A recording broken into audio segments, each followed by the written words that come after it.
하나님 말씀 시편 25편 1절에서 22절까지입니다.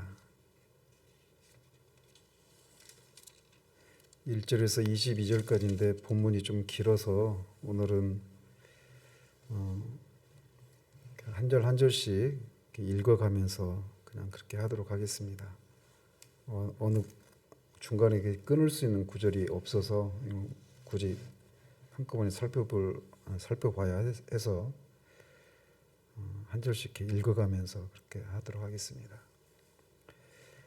이 시는 다윗의 시편으로 애가 형식의 시입니다.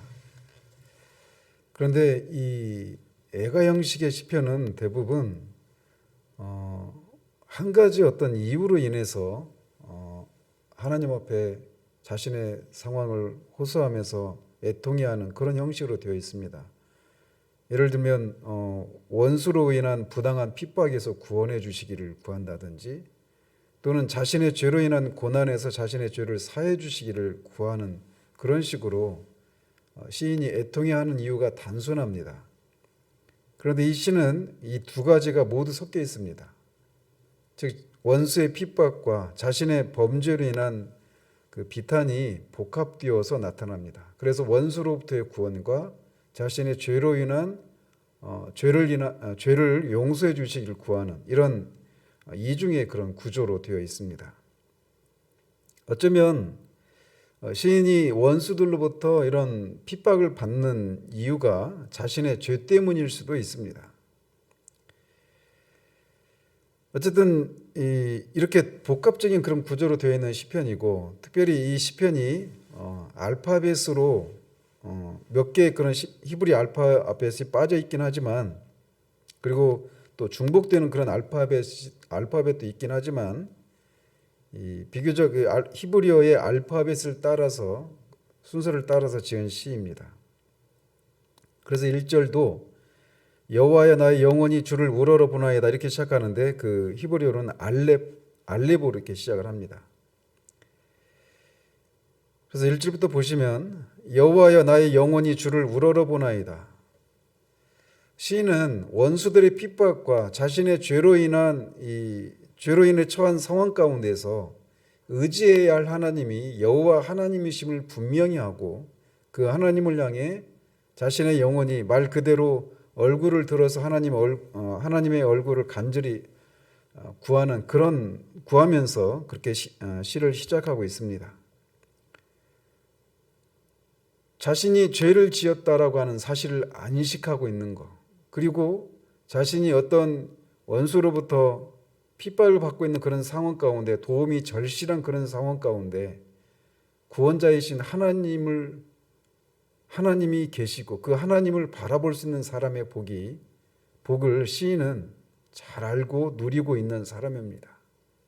비록 고통스러운 상황이지만, 이 두 가지 복합적인 이유로 고통스러운 상황임에도 불구하고 그 상황 가운데 그는 피할 바위가 계십니다. 나의 하나님이여 내가 주께 의지하였사오니 나를 부끄럽지 않게 하시고 나의 원수들이 나를 이겨 개가를 부르지 못하게 하소서.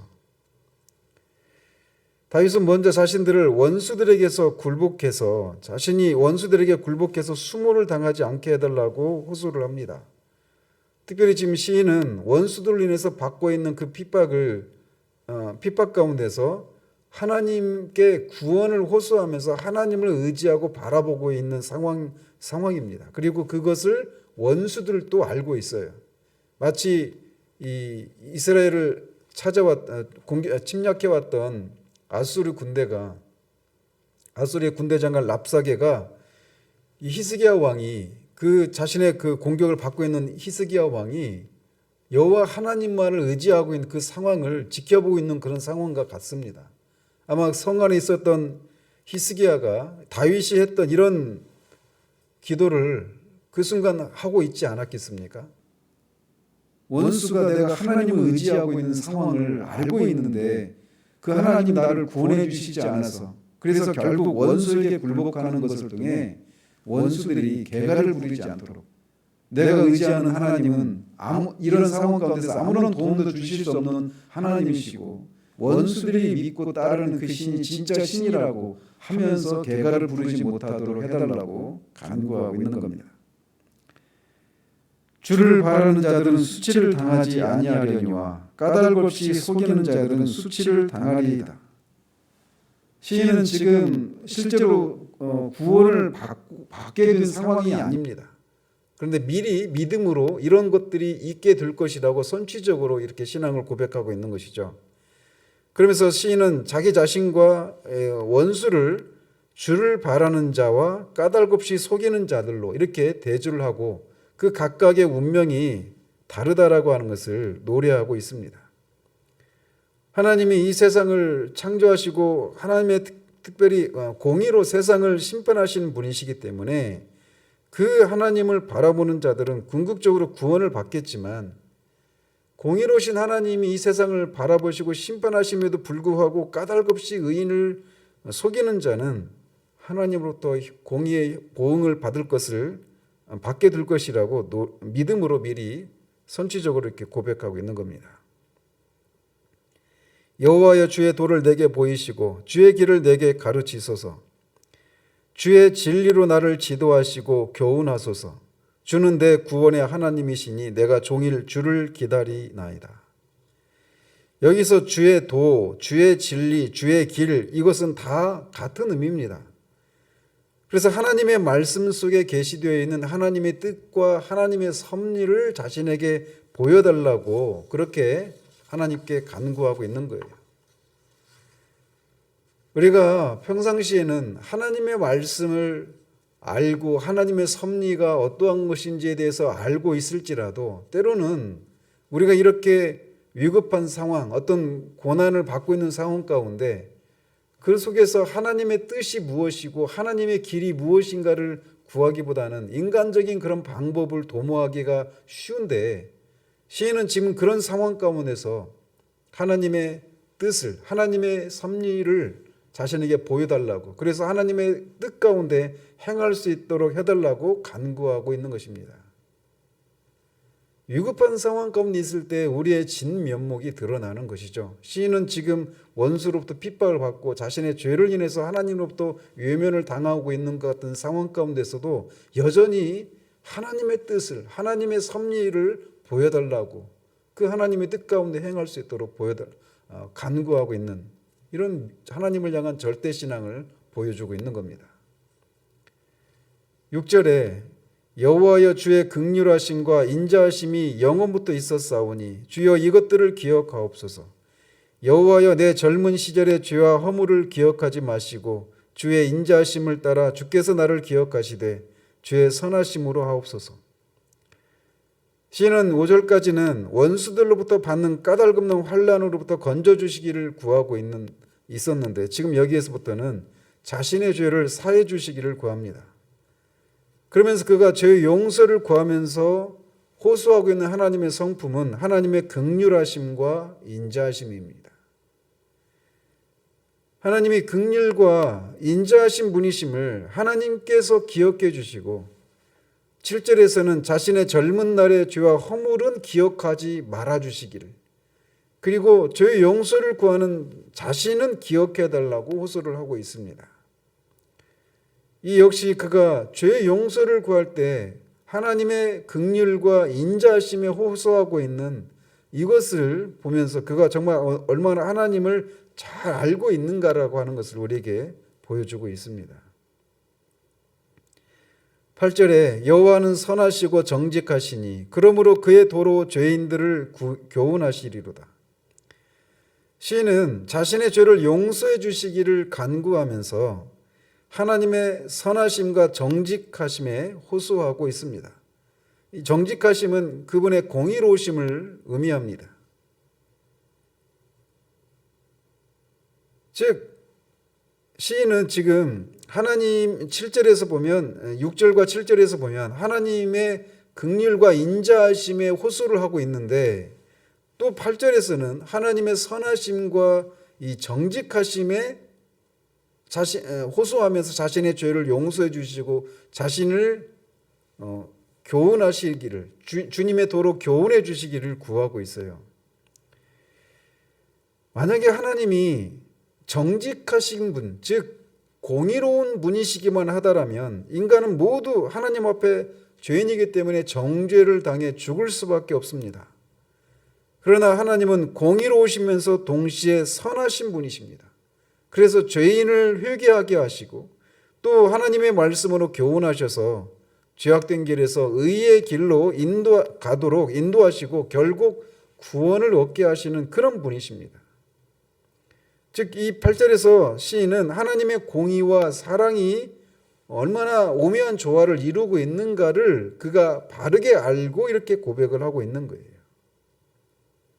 거듭 말씀드리지만 시편을 통해서 알 수 있는 것은 다윗이 하나님을 얼마나 잘 알고 있는가를 우리는 그가 간구할 때마다 호소하고 있는 그 하나님의 성품을 그가 정확하게 정확한 하나님의 성품을 호소하고 있는 것을 통해 우리가 그가 하나님을 얼마나 잘 알고 있는가를 알 수가 있습니다.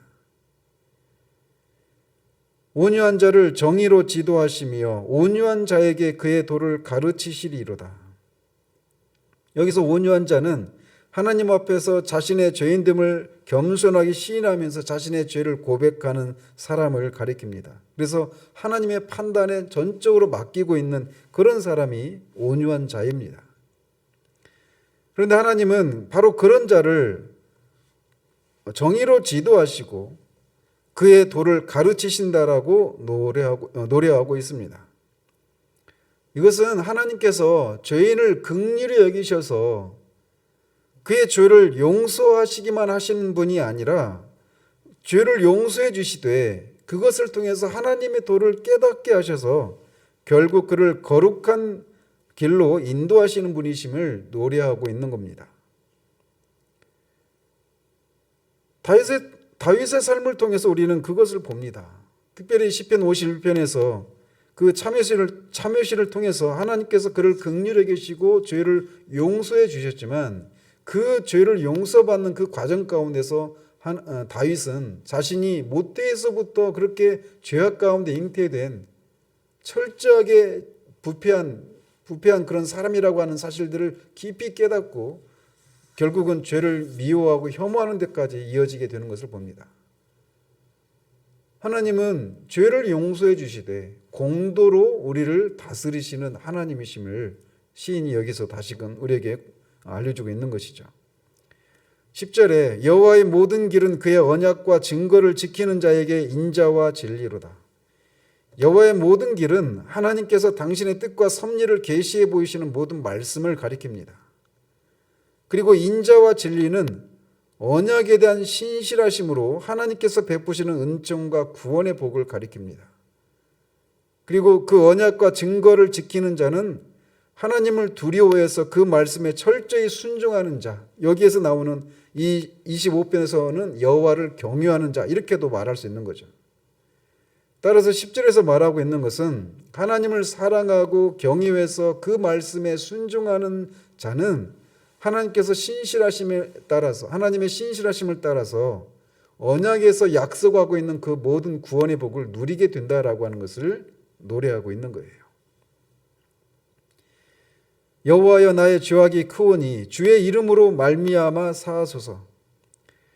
여기서 그가 말하는 죄악이 구체적으로 무엇인지는 알 수 없지만 아마도 7절에서 말했던 젊은 시절의 죄와 허물을 가리키는 것으로 봅니다.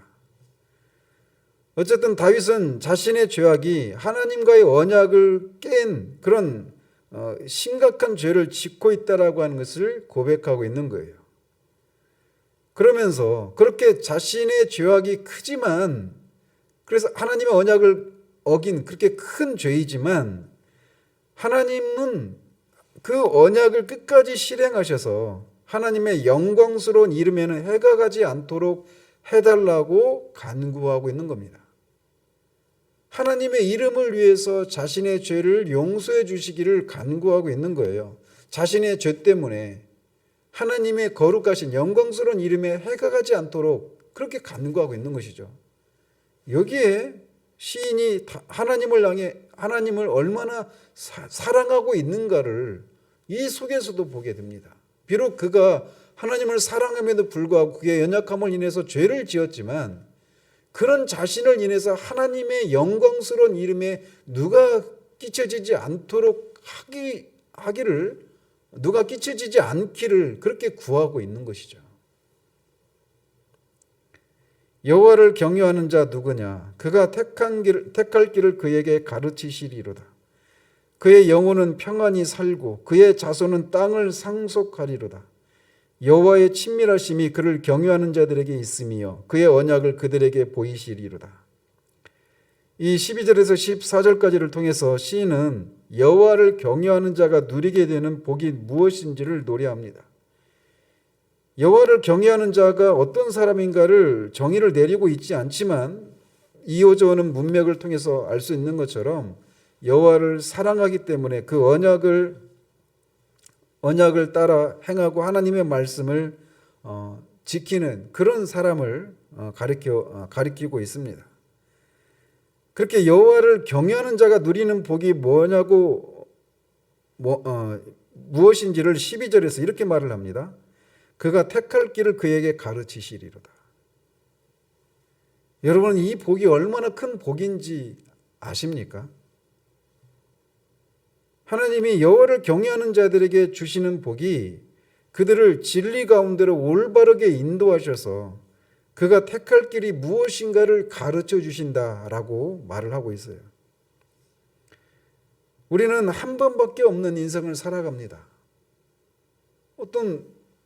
한 50년은 잘 살고 나머지 인생은 이제 그 실패를 통해서 배운 것들을 가지고 다시 처음으로 돌아가가지고 그렇게 살고 이런 게 없어요. 한 번밖에 없는 인생입니다. 그런데 우리가 한 번밖에 없는 인생을 살아가면서 단 한 번의 실수 때문에 나머지 인생을 고통을 받으면서 겪는 그런 선택을 해야 되는 상황들이 얼마나 많습니까? 어떤 학교에 갈지, 어떤 직장에 들어갈지, 누구를 만나서 결혼할지, 출산은 어떻게 할지. 우리는 크고 작은 많은 선택을 해야 되는 상황 가운데 있고 때로는 그런 선택이 우리의 평생을 좌우하는 그런 치명적인 그런 선택인 경우들이 있어요. 그래서 내가 뭘 선택해야 될지 모르고 두려운 그런 상황 가운데 우리가 직면할 때가 많단 말이죠. 뿐만 아니라 영적인 측면과 관련된 선택을 해야 되는 상황도 있습니다. 어떤 교회를 가야 될지에서부터 해서 우리가 그런 영역 간에 선택을 해야 되는 상황 가운데 있는데 그 한 번의 선택이 아주 치명적인 결과를 가져올 수 있는 그런 선택을 해야 되는 상황 가운데서 하나님께서 무엇이 옳은 길인지, 무엇이 하나님을 위한 길인지, 무엇이 우리 영혼에 유익한 길인지를 알려주신다라고 하는 것은 말할 수 없는 큰 복이라고 할 수 있습니다. 그런데 여호와를 경외하는 자에게 바로 그 복을 주신다라고 시인이 고백하고 있는 거예요. 또한 하나님을 경외하는 사람은 영원히 평안히 살고 그의 자손은 땅을 상속한다고 말을 합니다. 영원히 평안히 산다는 이건 그의 심령이 평안을 누린다라고 하는 것을 말하고 그의 자손은 땅을 상속한다라고 할 때 그 이스라엘 농경사회에서 땅은 가문의 기업으로서 물질적인 부를 상징하는 것이었습니다. 그리고 이 땅에 대한 하나님의 약속은 궁극적으로는 영적인 이스라엘에게 주어질 천국을 예표하는 것이기도 합니다. 따라서 그가 이것을 통해 말하고 있는 것은 여호와를 경외하는 자가 내세와 현세에서 하나님께 복을 받게 될 것임을 진술하고 있음을 알 수 있어요. 특별히 여호와를 경외하는 자가 그의 자손들에게도 그런 복을 주신다라고 노래하고 있는 것이죠. 또한 여호와를 경외하는 자는 하나님의 친밀하심이 있다라고 말을 합니다. 이것은 하나님께서 은밀히 그를 만나주시고 하나님의 마음속에 있는 그 뜻을 숨기지 않고 그에게 밝히 보여주신다라고 하는 것을 의미합니다.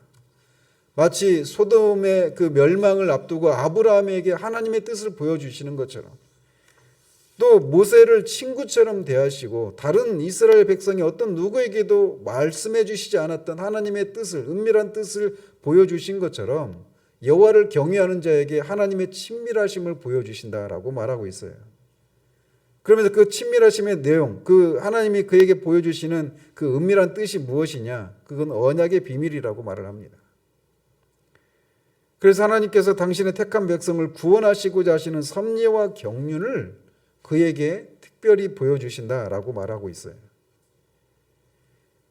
우리가 뭐 교회도 마찬가지고 한 집에서도 마찬가지고 회사나 뭐 어떤 조직 안에서 어떤 사람이 힘이 있는 사람이냐면 다른 사람들은 모르는 어떤 비밀을 많이 알고 있는 사람이 힘이 있는 사람입니다. 그 사람이 바로 우리가 소위 실세라고 부르는 거예요. 그런데 하나님을 경외하는 자들에게 하나님은 그의 언약을 감추지 않으시고 비밀한 것들을 그들에게 보여주신다라고 말을 하고 있습니다. 그 사실은 여호와를 경외하는 자를 하나님이 깊이 신뢰하시고 사랑하신다라고 하는 것을 말해주는 거예요. 우리가 어떤 다른 사람들은 알지 못하는 그 한 조직의 수장이 가지고 있는 그 비밀한 것을 자신과 그 비밀을 공유한다라고 하는 것을 느낄 때 우리가 어떤 그 프라이드를 느끼잖아요. 어떤 자부심을 느낄 수 있잖아요. 그런데 하나님께서 은밀한 것을, 언약의 비밀한 것을 그 어떤 사람에게 보여주실 때 그것이 그냥 마냥 유쾌하고 즐겁고 자부심을 느끼기만 하는 그런 것이 아닐 수 있습니다. 대부분 그렇지만 그렇지 않은 경우도 있어요. 하나님께서 이 시대를 향하신 하나님의 마음을 다른 사람들은 구원의 은혜를 누리고 감격하고 하나님 앞에서 그렇게 하나님이 주신 은혜를 누리면서 살아가면서 그런 기쁨을 누리고 있는데 어떤 사람은 그 하나님이 그런 시대를 바라보시면서 다른 사람은 알지 못하는 그 슬픔과 근심을 그 사람에게 보여주셨을 때 그 하나님 마음속에 있는 그 짐을 일정 부분 하나님께서 보여주시고 그것을 지고 가야 된다라고 할 때 그 비밀을 간직하고 있는 것은 그 사람에게 마냥 기쁘고 즐거운 일은 아닙니다. 그럼에도 불구하고 하나님은 여호와를 경외하는 자들에게만 이런 이것을 허락해 주시는 거예요. 내 눈이 항상 여호와를 바라보면 내 발을 그물에서 벗어나게 하실 것이미로다. 시인은 자신의 곤고한 처지를 그물에 발이 걸려 그런 위험한 상황 가운데 빠져 있는 짐승에 비유하면서 하나님께서 그런 자신을 반드시 구원해 주실 것을 믿기 때문에 항상 여호와를 앙망한다라고 고백하고 있습니다. 이것은 환난 중에서도 모든 염려와 의심을 떨쳐버리고 하나님을 절대적으로 신뢰하고 있는 그런 불굴의 신앙을 보여주고 있는 겁니다. 주여 나는 외롭고 괴로우니 내게 돌이키사 나에게 은혜를 베푸소서. 자신의 죄로 인한 것이든 또 원수의 핍박으로 인한 것이든 그렇게 하나님의 도우심이 절대적으로 필요한 상황 가운데 하나님이 지금 현재적으로 자신을 구원해 주시지 않는 그런 여호와의 친밀하심을 자신에게 보여주시지 않고 있는 이런 상황이 그에게는 말할 수 없는 외로움이었고 말할 수 없는 괴로움이었습니다. 그래서 다시금 그에게 하나님의 얼굴을 보이시고 다시금 하나님의 친밀하심을 다시금 하나님과의 그런 은밀한 그런 소통과 교제를 할 수 있도록 구하고 있는 것입니다. 내 마음에 근심이 많사오니 나를 고난에서 끌어내소서. 나의 곤고와 환난을 보시고 내 모든 죄를 사하소서. 내 원수를 보소서. 그들의 수가 많고 나를 심히 미워하나이다. 내 영혼을 지켜 나를 구원하소서. 내가 주께 피하오니 수치를 당하지 않게 하소서. 시인은 자신의 마음에 근심이 많다라고 말을 합니다. 그 근심의 이유는 말씀드린 것처럼 하나는 그의 죄 때문이고 다른 하나는 그의 수많은 원수 때문이라고 고백합니다. 그러나 그의 근심의 가장 큰 근심은 이런 두 가지 이유로 인해서 하나님께서 자신에게 그런 상황 가운데 있는 하나님께서 자신에게 친밀하심을 드러내시지 않는 것 같은 그 상황이 그에게는 가장 큰 근심이었을 것입니다. 그러면서 그런 곤고와 환난에서 자신을 건져주시기를 구하면서 하나님께 도움을 구하며 하나님께 피한 자신을 수치를 당하지 않도록 다시 한번 구하고 있습니다. 내가 주를 바라오니 성실과 정직으로 나를 보호하소서. 이렇게 그 상황 가운데서 구원을 바라면서 하나님을 바라보는 자신을 성실과 정직으로 나를 보호해 달라고 구합니다. 성실은 중도의 어떤 변함없이 일관된 자세를 보이는 것을 말합니다. 정직은 거짓됨이 없는 그런 것을 의미하죠. 그래서 이렇게 하나님의 성품에 의지해서 자신을 보호해 달라고 구하고 있습니다. 즉 시인은 자신의 구원이 자신의 행위에 달린 것이 아니라 전적으로 하나님의 성실과 정직에 달려 있는 것을 고백함으로 그렇게 구원을 호소하고 있는 겁니다. 22절에 하나님이여 이스라엘을 그 모든 환난에서 속량하소서. 다윗은 지금까지는 자신의 구원을 위해서, 자신 개인의 구원을 위해서 간구했지만 이 마지막 절에서는 이스라엘 백성 전체를 위한 중보 기도로 시를 끝맺고 있습니다. 이것은 곧 다윗이 이스라엘의 왕으로서 백성들이 처해 있는 각각의 고난을 자신의 아픔으로 동일시하고 있는 것을 보여주고 있습니다. 이런 다윗의 태도는 신앙 공동체 일원인 성도들에게도 교훈해 주는 바가 큽니다. 즉 우리 각자는 비단 우리 자신의 문제만을 위해서 기도할 뿐만 아니라 다른 믿음의 형제들을 또는 우리가 속한 공동체를 또 이 나라를, 이 세상을 위해서, 이 세상의 구원을 위해서 중보 기도해야 한다라고 하는 것을 교훈해 주고 있는 거예요. 이처럼 시인은 원수들로부터 받는 공경과 자신의 죄를 인한 고통을 받고 있는, 중복적으로 받고 있는 그런 상황 가운데 있습니다. 그리고 어쩌면 이 둘이 서로 연관이 되어 있을 수도 있습니다. 즉 자신의 죄를 인해서 하나님께서 원수들의 손을 통해서 그를 핍박을 하고 있는 그런 상황일 수 있어요. 따라서 그런 속에서 자신의 죄로 인해서 하나님께 심판을 받고 있는 상황이라면, 원수들의 손을 통해 핍박을 받고 있는 상황이라면 그냥 자신의 죄를 용서해 주시기를 구하고 이 형벌을 속히 지나가기만을 구하면서 그냥 그렇게 보낼 수도 있는데, 그런 속에서도 그는 하나님의 영광스러운 이름을 위해서 자신의 죄를 사해 주시기를, 자신의 죄를 기억하지 말아 주시기를 구하고 있어요. 그리고 여호와의 친밀하심을 다시금 자신에게 보여주시기를 구하고 있는 겁니다. 비록 자신의 죄로 인해서 하나님부터 형벌을 받고 있는 상황임에도 불구하고 그는 여전히 하나님을 사랑하고 있고 그 하나님의 친밀하심을 바라고 그것을 다시금 회복해 주실 것을 구하고 있는 거예요. 이것이 바로 하나님이 얼마나 언약에 성실하신 분이시고 신실하신 분이신가를 그가 철저하게 믿고 있기 때문에 자신의 죄 때문에 이런 상황 가운데 있음에도 불구하고 이런 내용을 간구하고 있다는 것이죠. 하나님은 여전히 언제나 그리스도의 새 언약을 통해서 맺어진, 그리스도의 보혈로 맺어진 그 새 언약에 충실하신 하나님이십니다.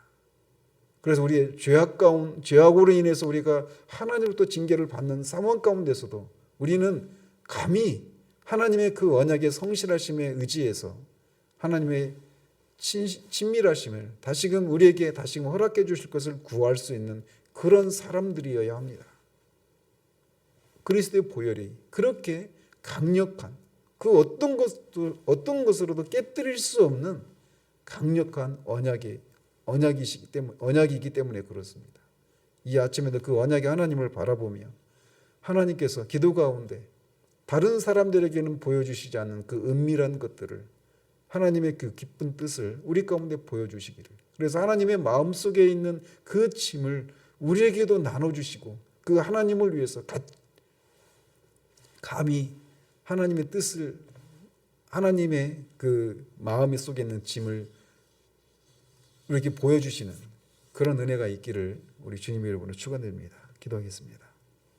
하나님 아버지, 시인이 어쩌면 자신의 죄 때문에 원수들의 손에 의해서 핍박을 받고 있는 그런 상황 가운데서도 여전히 그가 여호와 하나님만이 자신의 구원자이심을 기억하고 그렇게 자신의 죄를 용서해 주시기를, 그리고 그 용서가 원수들의 그 핍박으로부터 자신을 구원하는 것을 통해 드러나기를 구하고 있는 시편을 살펴보았습니다.